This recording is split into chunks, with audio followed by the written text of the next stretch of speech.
Day three of Cleveland Browns training camp is in the books.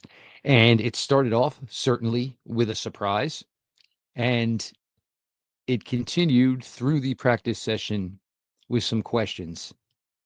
Is the offense becoming offensive? We're going to break it down. Browns 3D on the OBR streaming network begins now.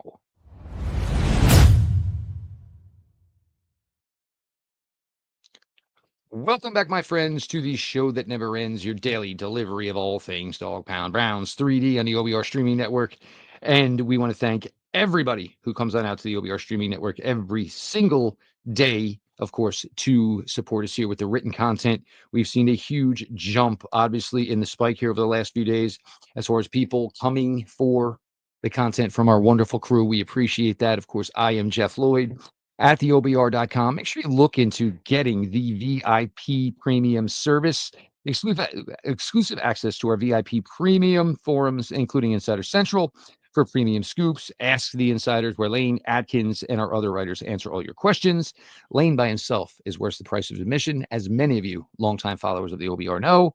OBR VIP stories and all the exclusive recruiting and transfer portal scoop from across the 247 network. As soon as you renew your membership, after the first month or year, you get Paramount Plus with Showtime thrown in for free. Sort of pays for it by itself, guys. And of course, make sure you subscribe to the OBR and on YouTube. Make sure you subscribe to the OBR over on Twitch, Browns Streaming Network, Browns 3D, beginning every day at 6 o'clock. After us, you will have Things I Think I Know with Brad Ward. So make sure you stick around for that as well. The day began, and here's the thing. Never try to catch an extra half hour of sleep. Never try to catch a quick cat nap during training camp. Something will happen. Well, of course, it did. Jordan Hicks, who would have been in the second year of his 2-year contract that he signed prior to the 2024 season. As many know, Jordan did not come, was not available, was out on a personal note the first 2 days of Cleveland Browns training camp. After 10 years in the NFL, Jordan Hicks has now decided that maybe it has been too much and has opted for retirement. 10-year run in the NFL is just incredible. 10-year run in the NFL playing the linebacker position, even more impressive. Didn't get, as much of Jordan Hicks in 2024 as we were expecting. I believe it was 5 games Jordan missed that year. He actually was playing pretty well. I think he was playing up to what everyone thought the play would be when they bought in Hicks last year.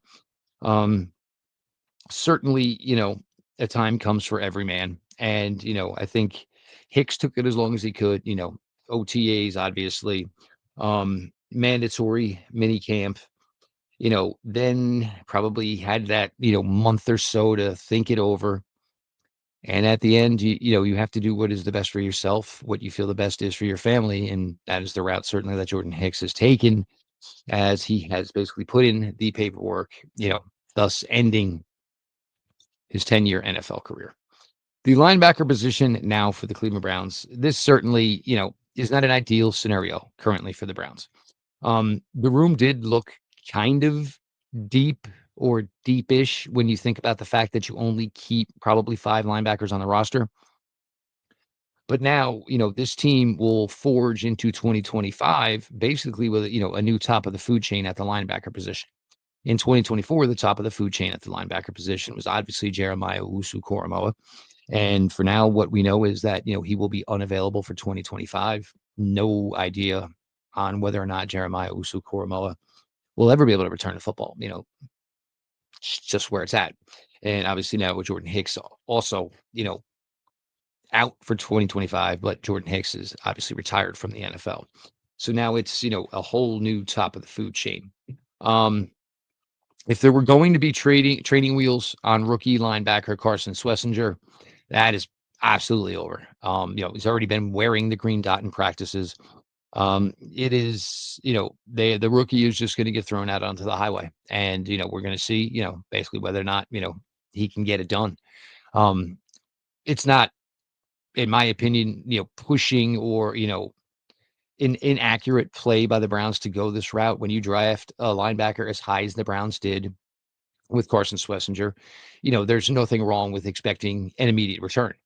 There shouldn't be, obviously. Um, the rest of the room, and for Schwesinger, I think we all kind of have high hopes. I'm sure there's going to be, some rookie learning curves here and there, and obviously, several opportunities where an opposing offense coordinator, or an opposing quarterback is, going to try to, basically one up fool the rookie signal caller. Could happen, but that's how you learn in the league. You know what I'm saying? You get got once, you don't get got twice.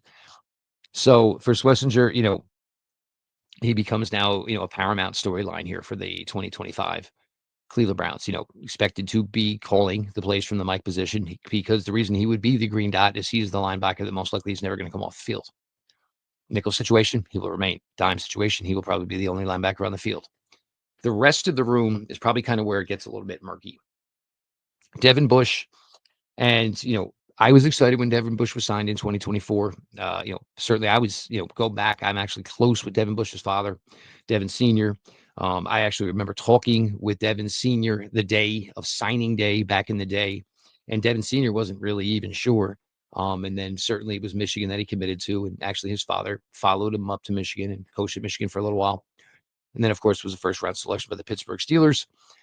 Up and down play in his time with the Pittsburgh Steelers, of course, with the Seattle Seahawks in 2023. And then, of course, he came to Cleveland in 2024, following in his father's free agent footsteps as well, coming to the Cleveland Browns. Devin Bush, I thought, played pretty well last year. There was not a lot of people on the Cleveland Browns defense that you can say that about. Bush, in my opinion, was one of those people. Then again, I was, excited, over the offseason when it came down that Devin Bush was going to come back to Cleveland for another season. Wasn't necessarily how sure it was all going to work at the time, because the Browns, the room was building. But the thing with Bush now is we don't know, there's definitely a shoe that can drop here at any time in regards to Devin Bush with his own off-field incident. And it's, these off-field incidents are starting to, linger and carry up here a little bit. And, certainly coming to the point where they're probably going to affect this roster one way or the other. Then, Mahmoud Diabate, the Jerome Bakers of the world.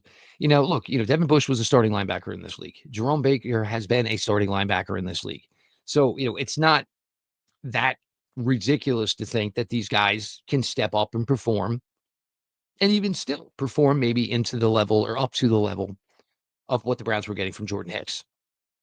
It's certainly this room, the way the linebacker room is working right now, outside of Carson Schwesinger, is very similar to how the Browns were building the linebacker room in the beginning of the Barry Stefanski regime. Just kind of, middle of the road veterans, who were, good, not great, and, bringing them in here, the BJ Goodsons of the world, yada, yada, yada. But for now, it's kind of what you're looking at. Of course, you have other players, like Buki Watson, of course, into this mix. I'm sure the Cleveland Browns will be addressing the linebacker position somewhere soon. The Browns at some positional groups are already getting very thin. I know people were making jokes about the fact that, basically the Browns had, practice assistants and things like that running routes.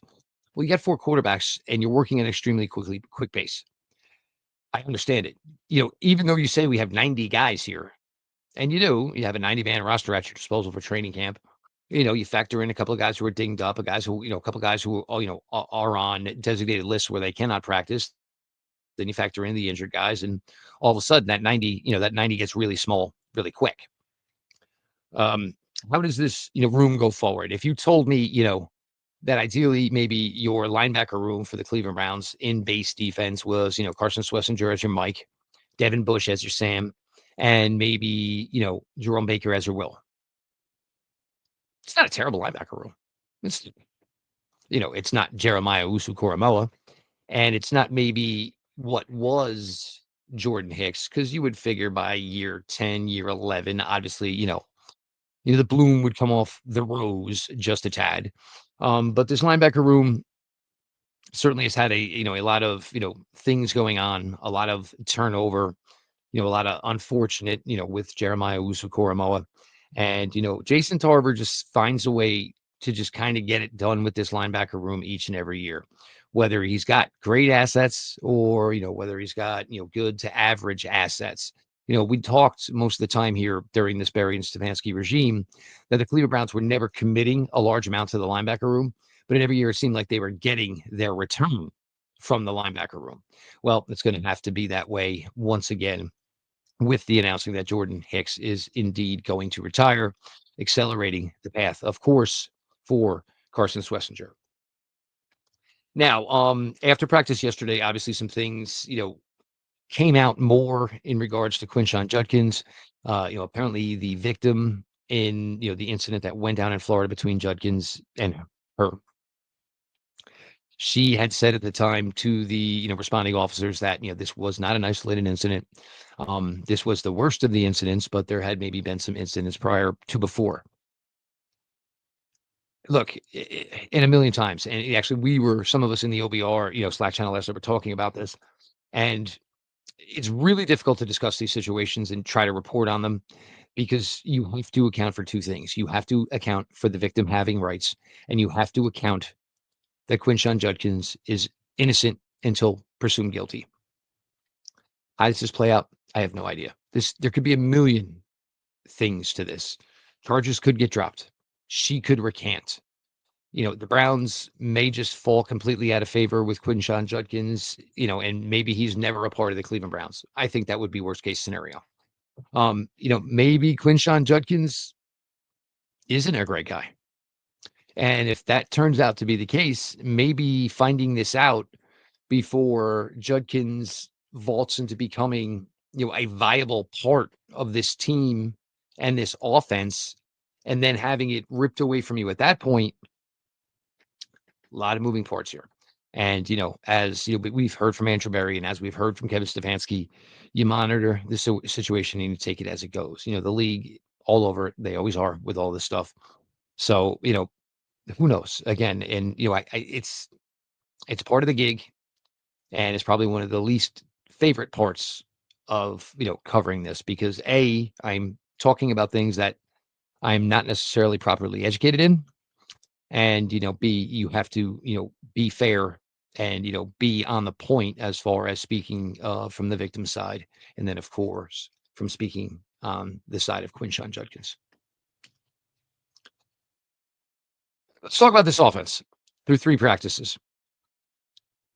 What was the old line? I think it was, John McKay or whatever, late 70s, whatever, coaching the Tampa Bay Buccaneers at the time. Maybe they were an expansion team, second year, and, he was asked by a reporter, how do you feel about your offense's execution? And his response was, I'm in favor of it. We can talk these quarterback battles till we're blue in the face. Doesn't seem like much getting done here.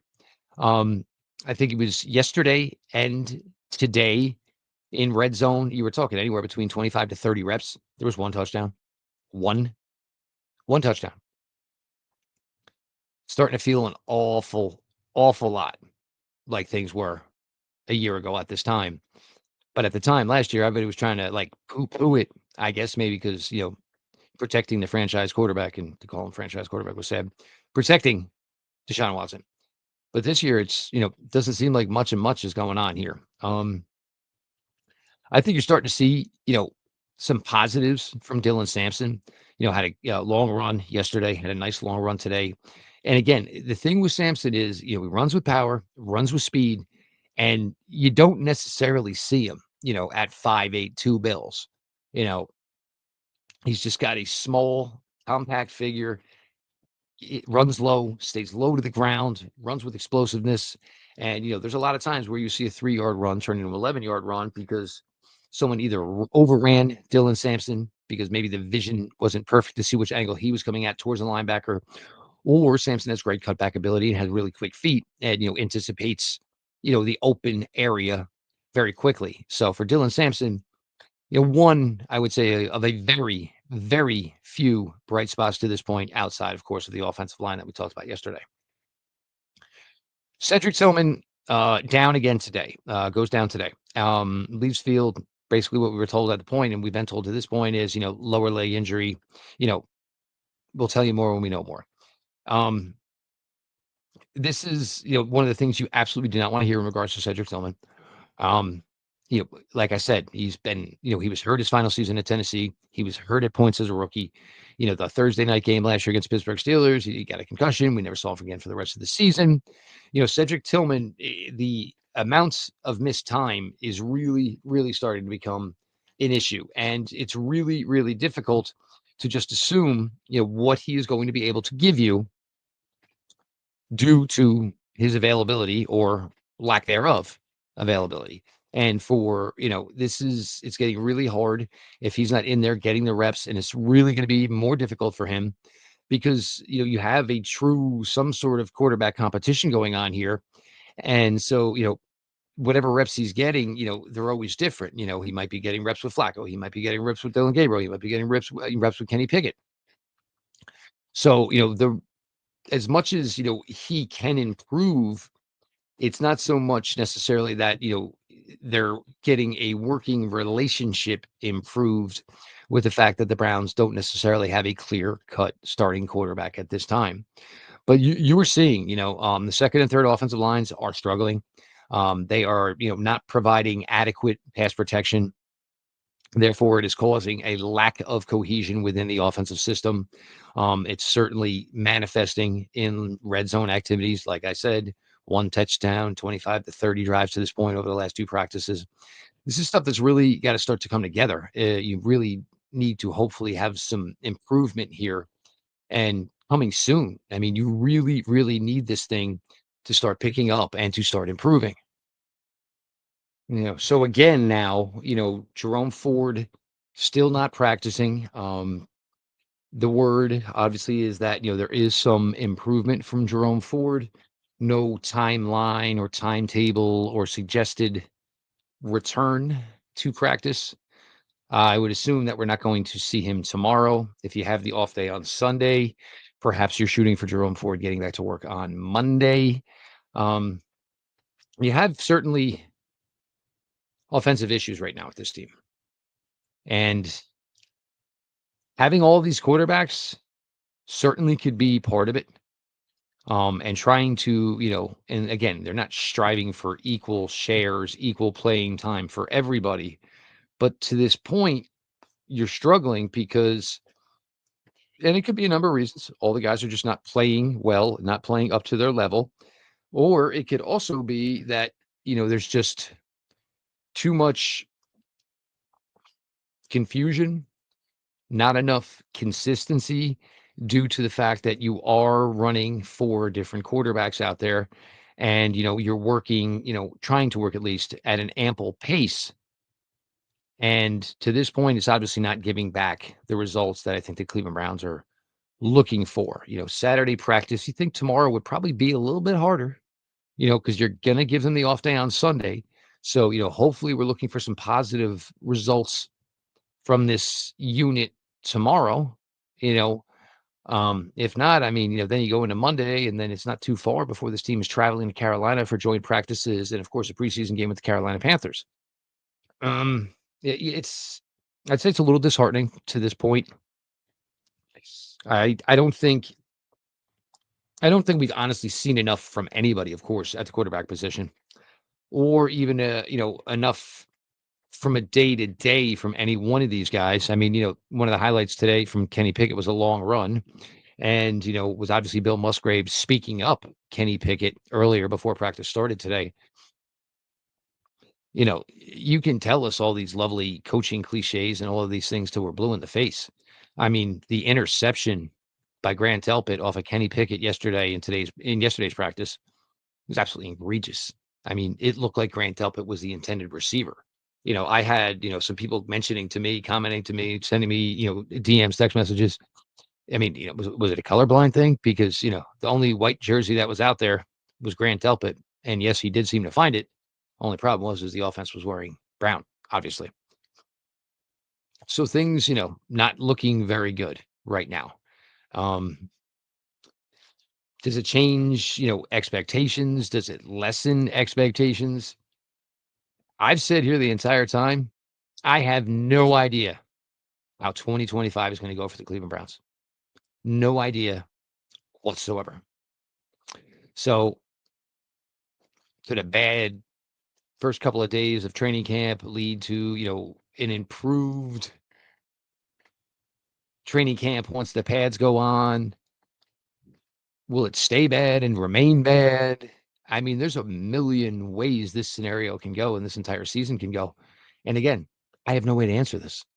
I don't know what to say to anybody. This is such a odd season to look at and try to predict for this team. Because I think the thing, and this is probably one for me, is when you look at it and you think there's a lot of causes of concern, and there are. But with those causes of concern, there are possible answers.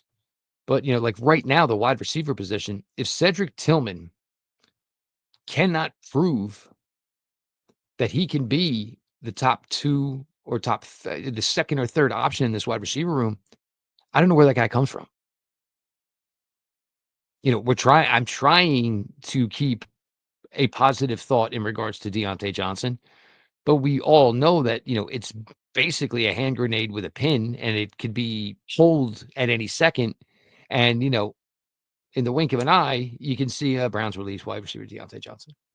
And it's not a knock on what Deontay has done to this point here, because it looks like obviously he's working and working hard on the field and, adapting into this team, adapting into this offense.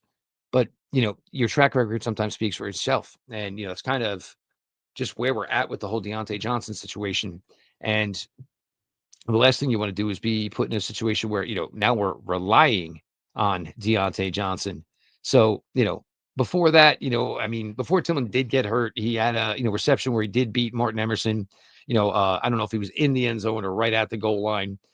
But again, this group needs help. And I know we all say, oh, well, there's going to be some wide receivers, by the, cut down time, because there's a lot of teams that are deep. But then by the time the guys get here, you've got to work them into the system. Who even knows by the time they get here what quarterback they're working with? I, I don't know. There's just a lot of things I think this team still needs. And, I was one of the ones that came away from the offseason and just said, it doesn't feel like this team did very much. It just didn't feel, it feels like they had a brand new house and they needed a bunch of groceries, but they didn't necessarily, they bought for like the first couple of days and they just didn't finish. This roster feels light, it felt light, it looked light, it still looks light. So I can understand, being down and being out of wide receivers when you're, working four quarterbacks on two fields. I get it. But even the receivers, that are, taking a few extra seconds before their next rep, which is only fair. You can't run these guys into the ground. And you can't go roster 14 wide receivers for training camp either. You just can't do that because you have, the need would just be, and the void would just be at another positional group. So, we're kind of just, having some issues right now, to be fair and to be honest about it. And, if you look at it right now, basically on the defensive side of the ball to this point, you're missing three starters already, with Mike Hall being out, with JOK, and of course now with Hicks, with Jordan Hicks now retiring. So there's basically three starters because, by the end of last year, Mike Hall was pretty much, if he wasn't starting, he was a top rotational player, could be very well slated to start this year. So that's right there, three, Quinshan Judkins, whatever he was going to be, Jerome Ford, Cedric Tillman. Now these are holes that are popping up pretty quickly here. And, I don't want to say it's alarming, but it's getting close to being alarming.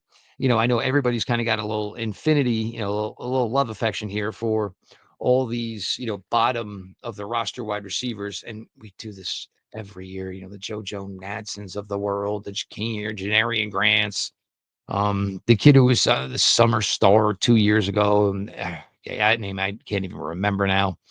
The guy who had the punt return touchdown with Odell's cleats on very early in the 2020s, whatever. Somebody dropped that in the comments if you remember who that guy was. Tiny little guy, fast as all daylights. But this team is, we were hoping for. I was hoping for more positives to this point, but I think the offensive line, and again, we hit on this yesterday. I think the offensive line, they just look good. They look physically good. They look like, every one of them has, put an onus on, trying to get themselves into good shape. The work and where Dwan Jones just looks right now is just phenomenal for a guy that is as tall and just as naturally big as he is. A lot of people still curious as to what exactly the plan is for Shador Sanders. I'm sure there's some people that are curious if there actually even is a plan for Shador Sanders to this point. Um, why is there not the opportunity for a little more work? That's a fair question. It really is. So much so that Tony Grossi actually had to ask it to Shador Sanders today. Which, ask the coaches that. Don't ask that to Shador Sanders. It's such a difficult question for a rookie to answer. Also on Shador Sanders went in for his media availability. Jerome Baker was speaking at the time. I think some reporters, obviously, just turned and wanted to go right to Shador, and Shador basically just said, "We're going to let Jerome finish before, I'm going to take the podium," which is 100% what you're supposed to do. You show respect to every guy that you're teammates with. This type of stuff with Shador is, well taught. It is certainly, brain brow, being beaten browed into him, from his father, the respect, obviously. And, it's great to see that from a rookie. It's certainly great to see that from a quarterback. It's great to see that from a rookie quarterback, that you have to understand that, everybody on this team is just as important as everybody else. Um, why is there not a couple of opportunities for him to get a bigger piece of the pie? I would like to know the answer too. I have to be completely honest with you, and especially with nobody within this quarterback group wowing anything or anyone at this time. So for me, my thought process would be right now is we have to find out who the best guy is. And it's not going to be who's great, because obviously I think, as we can all tell, nobody is great. This team needs to figure something out at the quarterback position. And, if it's just, hey, tomorrow so and so is only doing individual drills, and all the team drills will be done by, Pickett, Shador, Dillon, or Flacco, Pickett, Dillon, whatever, rotating these four quarterbacks in. I'm not sure that anyone outside of Joe Flacco is probably getting the amount of work they truly need. And of course, look, Joe, it's more of a pitch count thing because he's 40. You're trying to be smart about it. You're trying to handle this delicately. If he's going to be your starter, the last thing you want to do is burn the 40-year-old man out in early to mid August. So there are just a lot of questions that still need to develop here. And, a lot of improvement from this offense is needed. And it certainly does not help that players like, Quinshan Judkins are not here, that Jerome Ford is unable to practice, that Cedric Tillman may be dinged up again.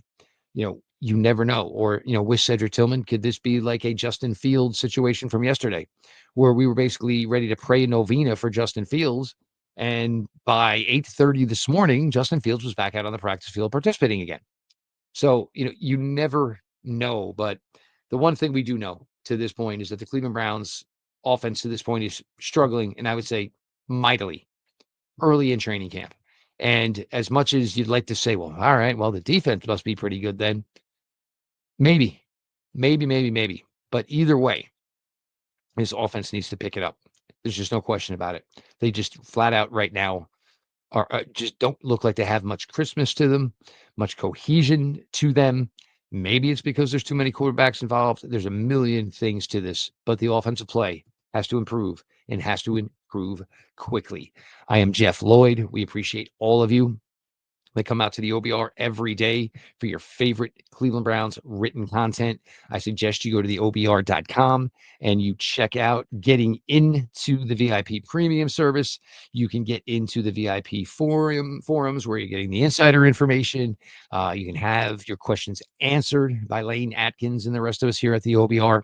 So go ahead and check that out. It does work as well where you can graduate to having it, coincide with your Paramount Plus. So basically, you get a BOGO of the OBR.com VIP package and Paramount Plus. So go ahead and check all of that out. The OBR streaming network every night, 6 o'clock, beginning with Browns 3D. Various shows come on throughout the week. After this, tonight on Friday, you will have Things I Think I Know with Brad Ward. Tomorrow is Saturday, but the Browns do practice. So as long as everything aligns for me, you will probably get an episode tomorrow at 6 o'clock like you expect. Look, if there's things going on with the Cleveland Browns, we will work. So that means, it could be more than just your regularly scheduled 5 episodes per week. All that being said, this has been your daily delivery of all things Dog Pound. Browns 3D on the OBR streaming network, and we will talk to y'all tomorrow.